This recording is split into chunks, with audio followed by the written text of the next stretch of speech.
प्रदोष के पर्यांत की, प्रदोष के बाद की बिल्कुल लगी हुई पीठ से जो शिवरात्रि होती है, वो शिवरात्रि अगर उस शिवरात्रि का व्रत, साधना, तप, भजन, संसार का मनुष्य कर लेता है तो जिंदगी में उसने कोई व्रत किए ना किए हो, अगर एक व्रत शिवरात्रि का, प्रदोष की पीठ से लगी हुई शिवरात्रि का अगर कर लेता है तो उसको पूरे जीवन के व्रत का पुण्य फल प्राप्त हो। एक व्रत शिवरात्रि का प्रदोष पर्यंत की, अर्थात प्रदोष की पीठ से जुड़ी हुई। अब अगर आप कोई ब्राह्मण से, अगर कोई विद्वज्जन से, कोई पंडित जी से आप पूछेंगे प्रदोष कितनी बजे लग रहा है, वो बताएंगे। फिर प्रदोष लगने के बाद प्रदोष कब समाप्त हो रहा है, तो की पीठ मिल रही।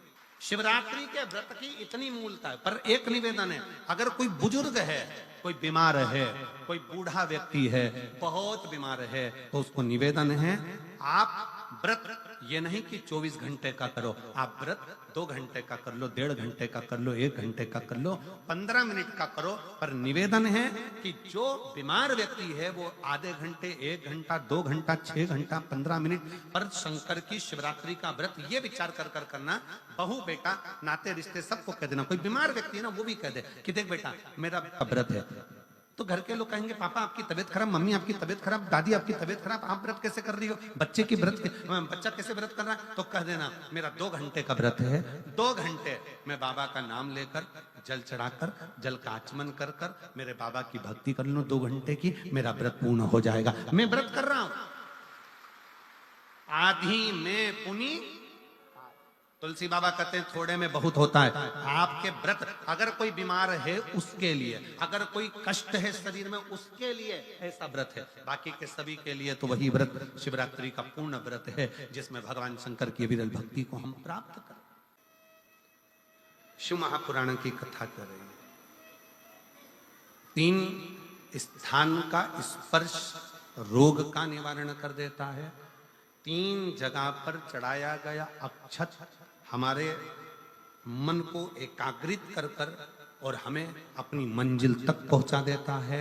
और प्रदोष और शिवरात्रि के मिलन का महोत्सव हमारे जीवन को आनंदता देगा। अगर जिंदगी में थोड़ी सी तकलीफ है, दुख है, कष्ट है, परेशानी है, तो उस शिवरात्रि को हाथ से मत जाने दो। तो पहले भी कहा कि क्या क्या वस्तु भगवान शंकर को हम रात्रि के समय पर चढ़ा दें जिससे हमारा रोग समाप्त हो जाए, हमारी बीमारी समाप्त हो जाए, हमारे जीवन में सुख, समृद्धि, लक्ष्मी आ जाए।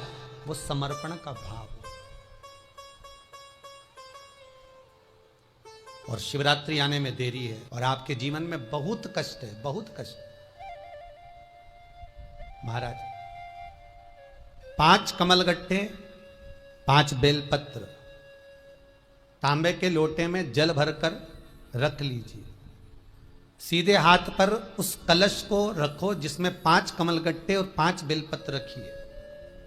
श्री शिवाय नमस्तुभ्यम, शिव महापुराण का मूल मंत्र है। जैसे भागवत का मूल मंत्र है ओम नमो भगवते वासुदेवाय, शिव महापुराण का मूल मंत्र है श्री शिवाय नमस्तुभ्यम।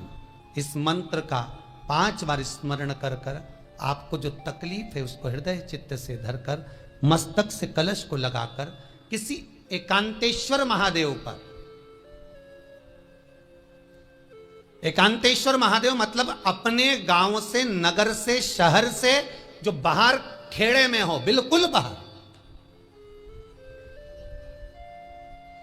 जिस शिवलिंग पर कोई पूजन करने ना जाता हो, एकांत में बैठे हो, जंगल में बैठे हो, कहीं किसी वृक्ष के नीचे विराजमान हो, ऐसे एकांतेश्वर महादेव पर अपनी कामना कर कर वो जल समर्पित कर दो। 1 बेलपत्र, 1 कमलगट्टा उठाकर अपने घर पर लेकर आ जाओ। जो तकलीफ बहुत ज्यादा हो रही है 5 दिन में आपको मालूम पड़ जाएगा, 5 दिन में अंतर आ जाएगा। शिव का अनुमोदन करो, शंकर का स्मरण करो। महाराज शिव का हो, शंकर को, मेरे बाबा विश्वनाथ का स्मरण करो, मिलेगा।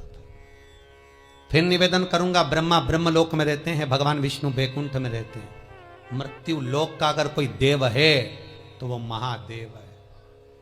पृथ्वी का अगर कोई देवता है तो वो देव अधिदेव महादेव है। पर हमारी आदत है, हम पड़ोस की काकी आती है तो उसको प्रणाम करते हैं, मासी सास आती है तो उसको नमन करते हैं, चाची सास आती है तो उसको नमन करते हैं, और घर में सास बैठी रहती है उसको कभी नमन नहीं करते। आदत है ना हमारी। दूसरों को तुम प्रणाम कर लेंगे पर घर की सास को नमन नहीं कर पाते। उसी तरह हम भगवान विष्णु का स्मरण कर रहे हैं, ब्रह्मा का स्मरण कर रहे हैं, सारे 33 कोटि देवताओं का स्मरण कर रहे हैं, पर भूलोक का इस देव अधिदेव महादेव का हम कितना स्मरण कर रहे हैं। हम तो भगवान शंकर के मंदिर में भी जाते हैं तो छल करते हैं। गए मंदिर में, वहां का लोटा उठा लिया, पानी भर लिया, शंकर जी को चढ़ा दिया। लोटा दूसरे का, पानी दूसरे का, मंदिर भी दूसरे का। पानी दूसरे का, लोटा दूसरे का, शंकर जी पे चढ़ा रही। अगर शंकर को जल चढ़ाना है तो घर से लेकर जा, लोटा भी घर से लेकर जा। और अगर मंदिर का पानी लिया है, मंदिर का लोटा लिया है तो 1 रुपए लोटे का किराया, और 1 रुपए जो लाइट जली, पानी भरा जिस पुजारी ने, उसका 2 रुपया दान पेटी में डाल, तब जाकर तू शंकर को पानी चढ़ाएगी, तब शंकर उस जल को स्वीकार करता है। किसी की लगी लगाई थाली मिल जाए पूजन की, और तुम सिर पे पल्लू लेके कुंकू चावल रोली मोली सब चढ़ा दो, और बेचारी वो बाद में आए तो देखे तो यहाँ सब साफ, तो क्या भगवान स्वीकार करेगा? भगवान ऐसा स्वीकार नहीं करे। फिर निवेदन है, बरसाती मेंढक मत बनो रे, अच्छे से सेवा करो, थोड़ी करो पर अच्छी करो। घर से पानी लेकर जाओ, लगाई थाली में से कुंकू चावल चढ़ा दोगे तो कुछ मिलना है क्या? विष्णु पुराण में तो यहां तक लिखा है कि किसी का लगा हुआ दिया, किसी का दिया मंदिर के अंदर रखा था, तुमने अपना डब्बा खोलकर बत्ती निकाल कर उसके दिए में रखकर जला दी और सोच रही है कि मैंने खूब बड़ा काम कर दिया, तो उसका तो फल ही नहीं मिला। विष्णु पुराण कह रही है, खुद का दिया, खुद की बाती, खुद का दीप अगर जलाती तो फल मिलता। किसी मंदिर में तुम रोज डब्बी लेकर जाओ, बत्ती लेकर जाओ, मना नहीं है, पर उस मंदिर में पहले से 5 दिए, 7 दिए, 11 दिए तुम रख कर आओ तो जलाओ। दूसरे के रखे हुए दिए में 50 बार बाती जला कर आना, उसका कोई फल नहीं मिलने वाला, उसका कोई फल नहीं हमारा।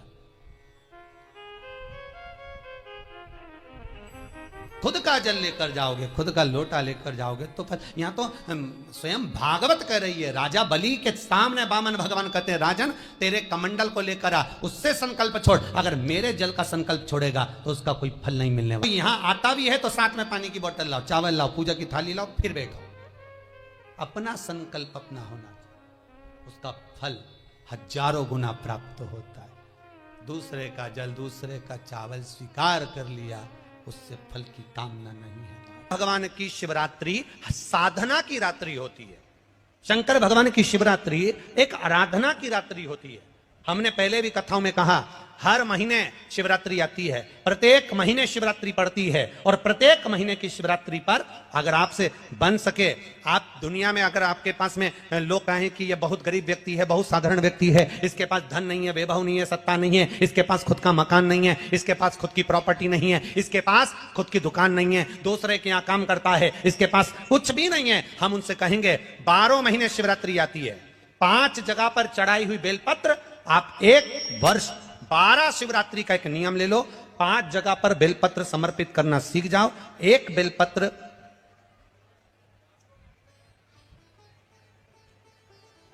ये शिवलिंग, ये जलाधारी, बहुत ध्यान से देखना, ये चरण जहां से जल नीचे गिरता है, गणेश जी का स्थान, कार्तिकेय जी का स्थान, ये हस्तकमल माता पार्वती जी का हाथ हस्तकमल, शिवलिंग भगवान शंकर का स्थान। ऊपर से जो एक एक बूंद जल शिवलिंग के ऊपर गिर रहा है, शंकर भगवान की 5 बेटियां, जया, विषहरा, शामरीबारी, दौतली, देव।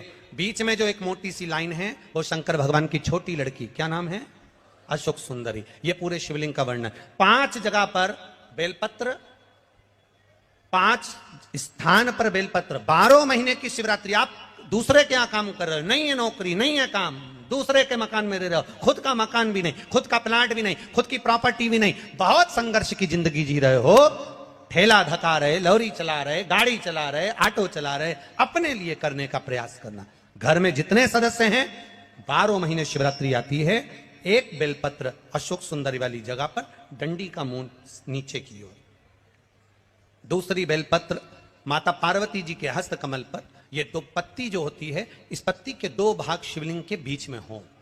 तीसरी बेलपत्र भगवान शंकर के शिवलिंग पर, डंडी का भाग आपके विपरीत दिशा में हो, विपरीत दिशा। चौथी बेलपत्र भगवान शंकर का जहां से जल बहकर जाता है, जमीन पर जो जल बहता है, जमीन पे से जो जल बहकर जाता है, चौथी बेलपत्र उस जमीन के जल पर जहां से वो पानी बहकर जा रहा है, पूरे शिवलिंग को छोड़कर जहां से पानी जमीन पर बहकर जा रहा है उस स्थान पर। और पांचवी बेलपत्र नंदी का जो पांव ऊपर उठा हुआ है उस पांव के पास में पांचवी बेलपत्र समर्पित करना। एक शिवरात्रि से लेकर 12 शिवरात्रि जो एक वर्ष तक कर लेता है, एक वर्ष अपनी कड़ी मेहनत के साथ में मेहनत पूरी करना। और ये 5 बेलपत्र हर महीने जो शिवरात्रि आती है उस पर समर्पित करना प्रारंभ कर दीजिए और मेहनत करना प्रारंभ कर दीजिए। आपको आपके कर्म का फल मिलेगा, साल भर के अंदर आप अच्छे बनकर बैठ सकते। एक बेलपत्र, एक बेलपत्र, एक धतूरा। धतूरा जानते हो? अरे बोलो तो जम के, जानते हो ना? एक बेलपत्र, एक धतूरा, एक शमी पत्र। शमी पत्र कितना? एक बेलपत्र, एक धतूरा, एक शमी पत्र और एक सफेद पुष्प। केवल एक सफेद पुष्प। एक आखा चावल का दाना। आखा का मतलब जानते हो? मतलब पूरा सेगा चावल का दाना। एक चावल का दाना, एक सफेद पुष्प, एक धतूरा, एक बेलपत्र, ये सब हाथ में लेकर अगर तुमको ऐसा लगता है कि आपको ऐसा महसूस होता है कि मेरी सारी राहें बंद पड़ी हुई है और मैं जिस काम में हाथ डालता हूँ वो काम आज होता ही नहीं, दिन लग जाते हैं। जब दुनिया के लोगों के पास में सुख आ जाता है तब भगवान मुझे सुख देता है, जब दुनिया का भला हो जाता है तब मेरा भला होता है। भगवान मेरी सुनता नहीं, सब राहें बंद है मेरी, कोई रास्ता सूझ ही नहीं रहा। अगर मैं फसल लेने की सोचता हूं तो फसल नहीं आती, काम करने की सोचता हूं तो काम नहीं होता, कुछ ना कुछ टेंशन मेरी जिंदगी में है। तो कभी मौका मिल जाए जिस दिन तुम्हारे हाथ में ये सभी चीजें हों, बेलपत्र, धतूरा, पुष्प, शमी पत्र, चावल का एक दाना, ये सब तुम्हारे हाथ में हो और शिवरात्रि का दिन हो, 12 महीने कोई सी भी शिवरात्रि का दिन हो, उसी शिवरात्रि के दिन जिस दिन आप दोपहर में मंदिर चले जाएं या शाम को जाएं या सुबह जाएं, कभी भी, पर शिवरात्रि के दिन अपने हृदय में ध्यान कर कर और त्रिपुरारी नाम का स्मरण कर कर, कौन सा नाम?